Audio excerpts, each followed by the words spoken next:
इथं बसलेल्या माझ्या विद्यार्थी मित्रांनो, मुलांनो आणि मुलींनो, खास करून 10वी आणि 12वीच्या मुलींना सांगायचंय, तुमच्या आयुष्याचा पाया ज्याला म्हणतात ते हे वय आहे. तुमच्याकडे परीक्षेसाठी थोडेच दिवस उरलेले आहेत. तुम्हाला वाटलं असेल माझ्याकडे थोडे दिवस आहेत, आता मी काय करावं, काही गरज नाही. ज्या डिग्र्या पूर्ण करण्यासाठी 8 वर्षाचा कालावधी लागणार होता त्या डिग्र्या माझ्या बाबासाहेबांनी फक्त 2 वर्ष 3 महिन्यामध्ये कंप्लीट केल्या. कारण शाळेचा अभ्यास नाही, परिस्थितीचा अभ्यास. पोरांनो आणि मुलींनो, हे 10वीचं वय आहे.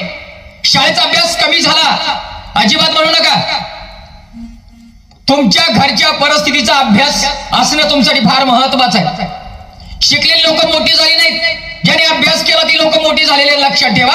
आणि या वयामध्ये, अभ्यास करायच्या वयामध्ये, शाळेला जायच्या वयामध्ये, आई वडिलांची मान वरती करायच्या वयामध्ये तुम्ही एक चुकीचा निर्णय घेता आणि आपल्या आई वडिलांची मान खाली जाते.